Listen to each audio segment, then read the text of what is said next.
सर्वेभ्यो नमो नमः। संस्कृत कक्षा में आप सभी का हार्दिक स्वागत है।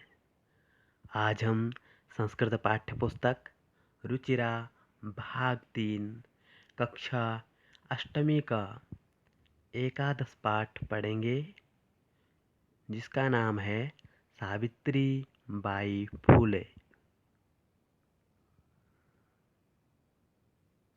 एषा सावित्रीबाई फूले महोदयायाः जीवनकथा अस्ति।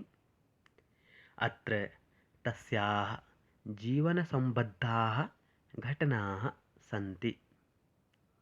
सा किम् अपठत्, सा जीवने किं किम् अकरोत्, समाजस्य कथं सेवाम् अकरोत्, जीवने कानि कार्याणि साधितवती, समाजाय तस्याः योगदानं किम्।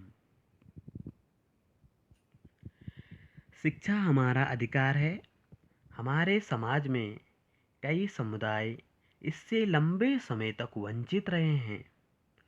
उन्हें इस अधिकार को पाने के लिए लंबा संघर्ष करना पड़ा है।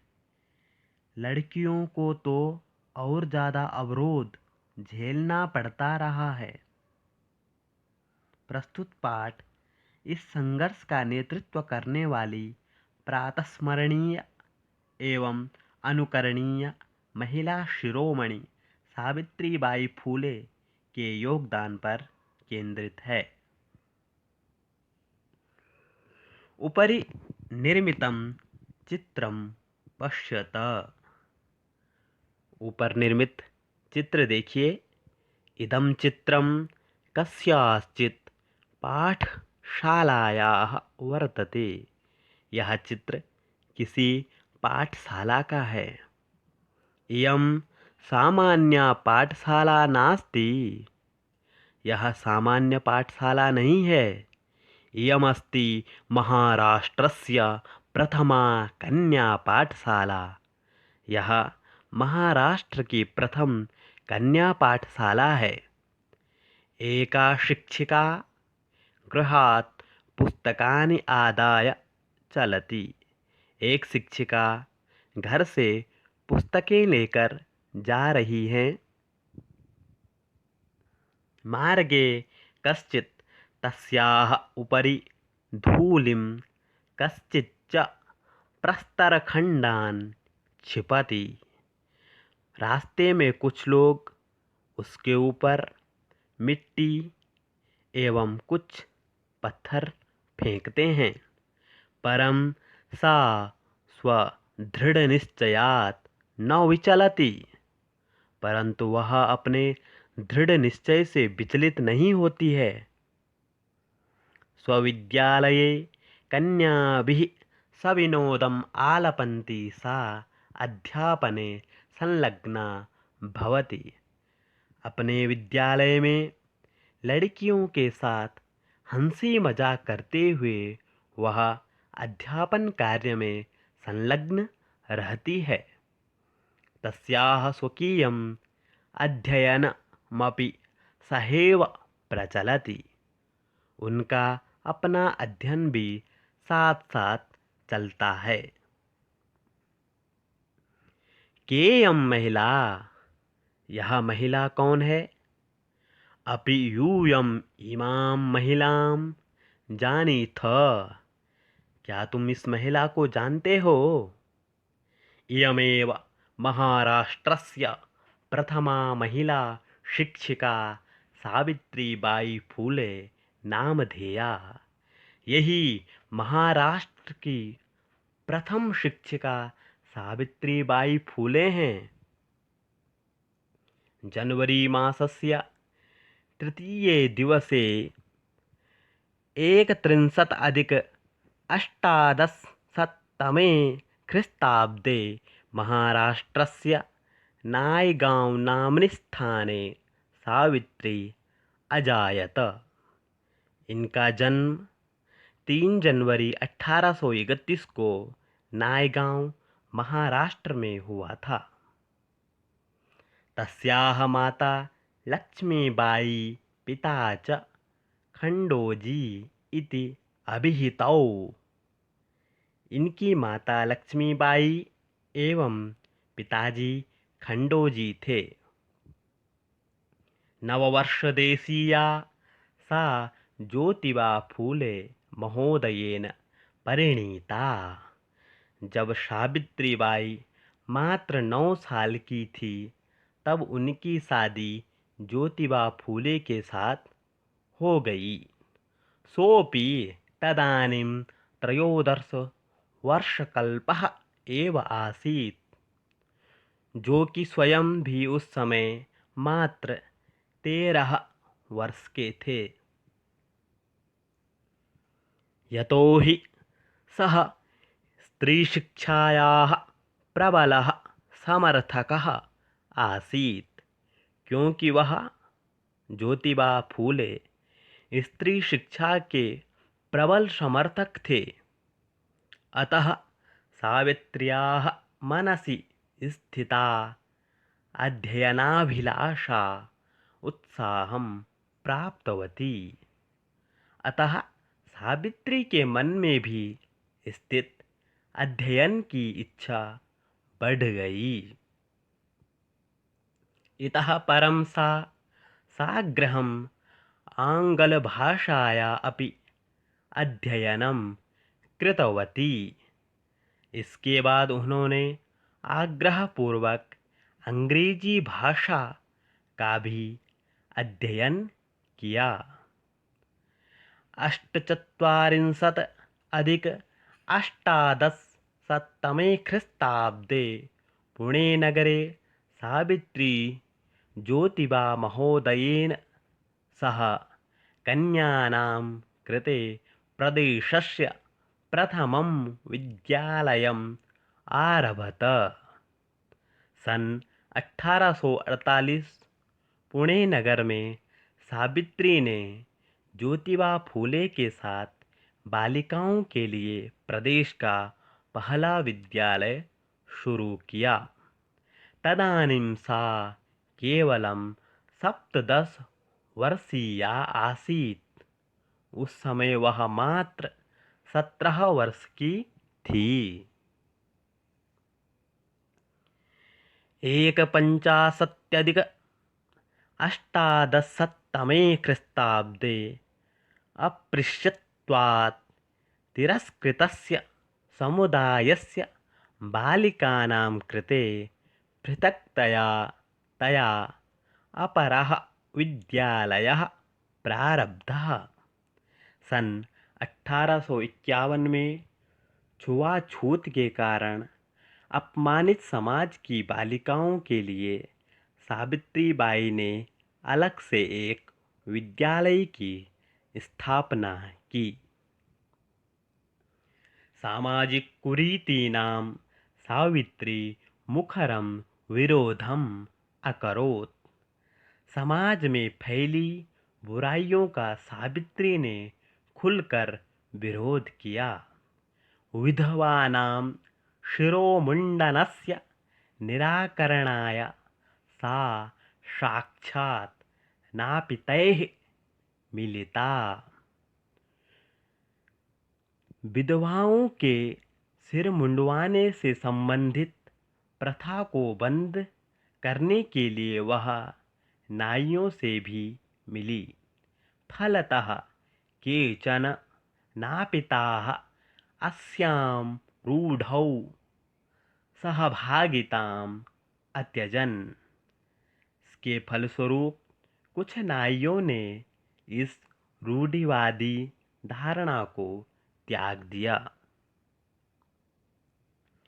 एकदा सावित्र्या मार्गे दृष्टं यत् कूपं निकषा शीर्णवस्त्रावृताः तथाकथिताः निम्नजातीयाः काश्चित् नार्यः जलं पातुं याचन्ते स्म। एक दिन सावित्री ने रास्ते में देखा कि कुएं के निकट फटे पुराने कपड़े पहने हुए कुछ निम्न वर्ग की महिलाएं जल पीने के लिए मांग रही थी। उच्चवर्गीयाः उपहासं कुर्वन्तः कूपात् जलोद्धरणम् अवारयन्। उच्च वर्ग की कुछ स्त्रियां उनका मजाक करती हुई उन्हें कुएं से जल भरने के लिए मना करती हैं। सावित्री एतत् अपमानं सोढुं न शक्नोत्। सावित्री यह अपमान सहन न कर सकी। सा ताः स्त्रियः निजगृहं नीतवती। वह उन सभी स्त्रियों को अपने घर ले गई। तडागं दर्शयित्वा अकथयत् च यत् यथेष्टं जलं नयत। उन्हें तालाब दिखाते हुए कहा, जितना जल चाहिए ले लो। सार्वजनिकोऽयं तडागः। यह तालाब है, सार्वजनिक है।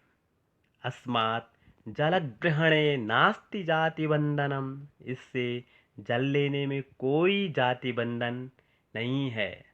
तया मनुष्याणां समानतायाः स्वतंत्रतायाश्च पक्षः सर्वदा सर्वथा समर्थितः। उन्होंने मनुष्यों की समानता एवं स्वतंत्रता का हमेशा पूर्ण रूप से समर्थन किया। महिला सेवा मंडल, शिशु हत्या प्रतिबंधक गृह इत्यादीनां संस्थानां स्थापनायां फुलदंपत्योः अवदानं महत्वपूर्णम्। महिला सेवा मंडल, शिशु हत्या प्रतिबंधक गृह इत्यादि संस्थाओं के निर्माण में फुले दंपति का महत्वपूर्ण योगदान है। सत्यशोधकमण्डलस्य गतिविधिषु अपि सावित्री अतीव सक्रिया आसीत्। सत्यशोधकमंडल की गतिविधियों में भी सावित्री अत्यधिक सक्रिय थी। अस्य मण्डलस्य उद्देश्यम् आसीत् उत्पीड़ितानां समुदायानां स्वाधिकारान् प्रति जागरणम् इति। इस मंडल का उद्देश्य था सताए गए लोगों को उनके अधिकार के प्रति जागृत करना। सावित्री अनेकाः संस्थाः प्रशासनकौशलेन संचालितवती। सावित्री ने अनेक संस्थाओं को अपने निर्देशन की कुशलता से संचालित किया। दुर्भिक्ष काले, प्लेग काले च सा पीड़ित जनानां अश्रांतं अविरतं च सेवाम् अकरोत्। अकाल और प्लेग के समय उन्होंने पीड़ित लोगों की बिना थके और लगातार सेवा की। सहायता सामग्री व्यवस्थायै सर्वथा प्रयासम् अकरोत्। सहायक सामग्री की व्यवस्था के लिए उन्होंने पूरा प्रयास किया। महारोग प्रसार काले सेवारता सा स्वयं असाध्यरोगेण ग्रस्ता। सप्तनवत्यधिक अष्टादशशततमे ख्रीस्ताब्दे निधनं गता। महारोग प्लेग के फैलाव के समय सेवा में लगी हुई वे स्वयं इस महामारी से पीड़ित हो गई और सन 1897 ईस्वी में मृत्यु को प्राप्त हो गई। साहित्य रचनया अपि सावित्री महीयते। साहित्य रचना में भी सावित्री बढ़ चढ़कर अर्थात आगे हैं। तस्याः काव्यसंकलनद्वयं वर्तते। काव्यफूले सुबोध रत्नाकर चेति। उनके दो काव्य संग्रह हैं, काव्यफूले और सुबोध रत्नाकर। भारतदेशे महिलोत्थानस्य गहनावबोधाय सावित्रीमहोदयायाः जीवनचरितम् अवश्यम् अध्येतव्यम्। भारत में महिलाओं के उत्थान की स्थिति को गहराई से समझने के लिए सावित्री जी का जीवन परिचय अवश्य पढ़ना चाहिए। पाठे पठिताः विषयाः सावित्रीबाई फूले महोदयायाः। सावित्री बहूनि कष्टानि अनुभूतवती, पुनरपि सा पठनं न त्यक्तवती। समाजे निम्नवर्गस्य नारीणां दुर्दशां दृष्ट्वा सा दुःखिता अभवत्। तासाम् उद्धारार्थं कार्यं कृतवती। सर्वदा सा समाजस्य कार्यम् अकरोत्। सेवाधर्मं कुर्वती सा स्वजीवनं धन्यम् अकरोत्। जनाः तां समाजसेविका इति आदरं कुर्वन्ति। धन्यवादः।